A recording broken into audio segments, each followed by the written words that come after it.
누군가 나에게 미니멀 라이프가 뭐냐고 묻는다면 나는 삶이라 답하고 싶다. 미니멀 라이프는 맹목적인 비움이 아닌 남김이다. 물건의 양을 줄이는 것이 아니라 삶의 질을 높이는 것이다.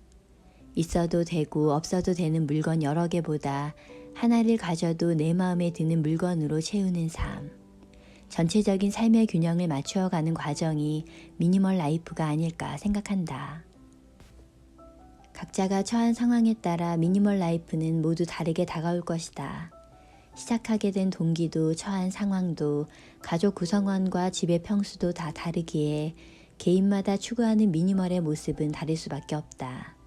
그렇지만 공통적인 것은 모든 물건을 떠안고는 미니멀 라이프라 할 수 없다는 것. 결국 미니멀 라이프의 비움은 필수이다. 많이 비우나 적게 비우나 빠르게 비우나 천천히 비우나 결국 비움이라는 말이다. 극강의 미니멀리스트의 집처럼 횡한 빈방이 없어도 필요한 물건이 꼭 하나씩만 있는 것이 아니라 해도 조금씩 천천히 꾸준히 비워내다 보면 불필요한 물건은 점차 비워지고 늘 부족할 것만 같던 시간 또한 많이 채워지게 된다. 내가 미니멀 라이프를 시작하게 된 계기는 주부로서 아이들을 키우며 공부할 시간을 확보하기 위해서였다. 살림에 사용하는 시간을 줄이기 위해 물건을 줄이기로 했고 본격적으로 필요 없는 물건 정리를 하는 데 집중했다. 그렇게 내게 꼭 필요한 물건을 남기는 과정을 지내면서 내 삶은 많은 부분에서 변화가 일어났다. 물건을 정리한 후에 나는 더 이상 이전의 내가 아니다. 물건만 정리된 것이 아니라 생각이 바뀌고 마음가짐이 바뀌고 행동이 바뀌게 되었으니 말이다.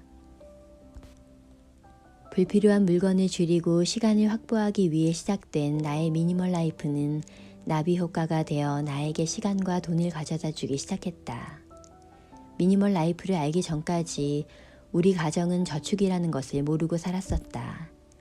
결혼 8년 차까지 재테크는 고사하고 기본 재무 상태 파악도 되지 않았으며 그저 남편이 매달 받아오는 월급으로 허덕이며 살기를 반복했다. 연초가 되면 매년 주어진 재정을 지혜롭게 사용해보자고 마음을 다잡아보지만 늘 월급은 통장을 스치고 지나갔다.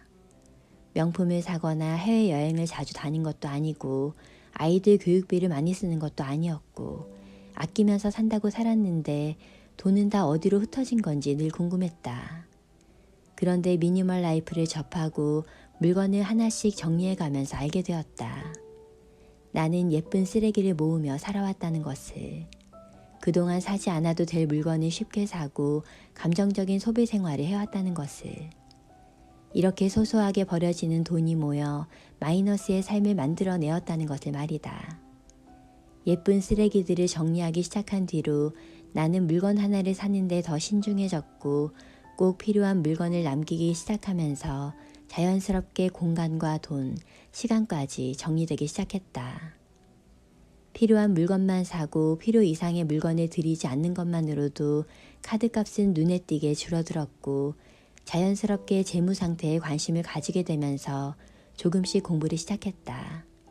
미니멀 라이프를 알게 된 지 몇 달 되지 않았을 때였다.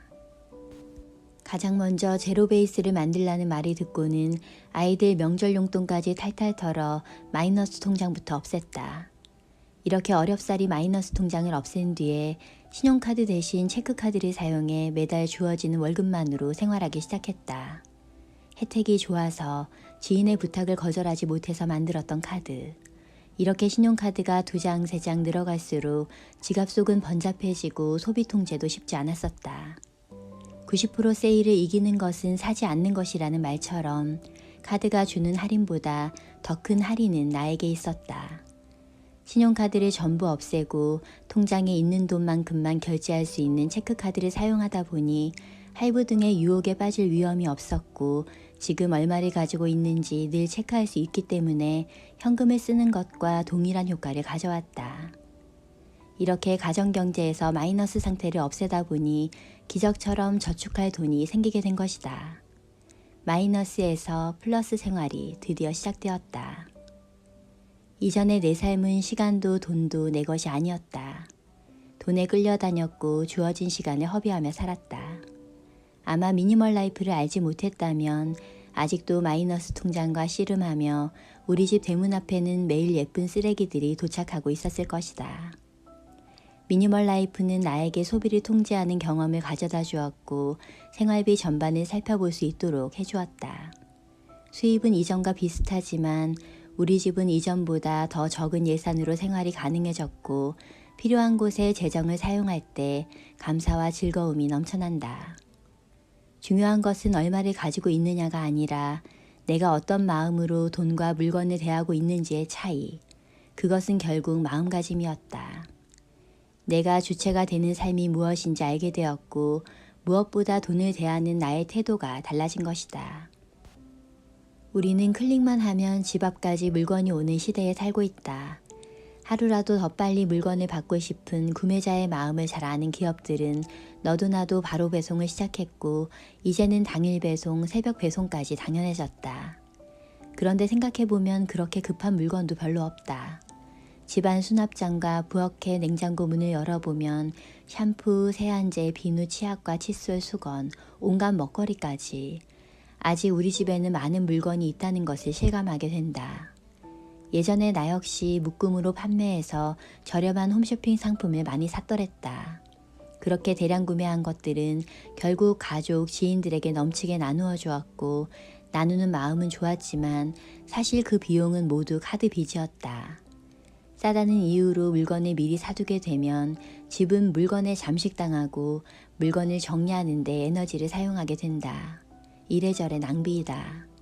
나는 이제 다양한 이유로 물건을 미리 사서 집안 이곳저곳에 보관하는 행위는 하지 않는다. 내 시간은 금보다 비싸기에 몇천 원의 할인을 위해 여기저기 둘러보고 물건을 고르는 것이 아니라 나의 시간과 공간을 지키는 데에 힘을 쓰고 싶다. 그리고 가장 중요한 사실은 그 세일은 또 한다는 것이다. 나에게 미니멀 라이프는 나비 효과였다. 미니멀 라이프로 가정 경제까지 돌보게 되며 월급이 왜 통장에 스치고 지나가는지 이유를 찾았고 물건이 귀한 줄 알게 되었으며 소중한 시간 또한 확보하게 해주었다. 물건 정리를 하면서 그동안 내가 샀던 물건들을 참 많이 버렸다. 예뻐서 필요해서 가지고 싶어서 모두가 다 이유가 있어서 구매했던 것들이었지만 내가 돈을 주고 산 물건을 다시 돈을 들여 버리면서 나는 물건을 사는 행위에 신중이 더해지기 시작했다. 정말로 내게 필요한 물건인가, 오래 사용할 수 있는 것인가, 환경에 유해하지 않은 것인가 등 그동안은 한 번도 생각해보지 않았던 기준들이 생겨났다. 이러한 기준은 나아가 소비의 속도 또한 늦추어 주었다. 사고 싶지만 돈이 없어서 고민하던 것과는 다른 차원의 문제였다. 내 삶에 정말 필요한 것인가를 한 번 더 생각하면 소비 속도는 점차 느려지고 신기하게도 소비 욕구 또한 저절로 통제된다. 내 삶의 모든 변화의 시작이 되어준 미니멀 라이프는 조금씩 천천히 그리고 꾸준히 나만의 속도에 맞춰서 현재까지도 진행 중이다. 마음은 이미 부자가 되었고 나의 삶은 점점 만족스러워져 가고 있다. 미니멀 라이프는 내게 꼭 필요한 물건과 가치를 남기는 것이기에 타인과 비교할 수도 비교할 필요도 없다. 미니멀 라이프는 물건 없는 빈방으로 이루어진 이상의 삶이 아닌 본인의 필요에 맞춰 만들어가는 실상이라 생각한다. 그렇기에 누구와도 비교하지 않고 그저 나의 속도에 맞게 비움과 남김을 꾸준히 지속하는 것이 내가 지향하는 미니멀 라이프이다. 거창할 것 없다. 지금 보이는 한 공간만 정리해보는 걸로 시작하자. 필요한 것과 그렇지 않은 것을 분류하다 보면 이전과 다른 소비관이 생기고 생각이 명확해질 것이다. 누군가에게도 작은 비움으로 맞게 될 나비 효과를 기대해본다.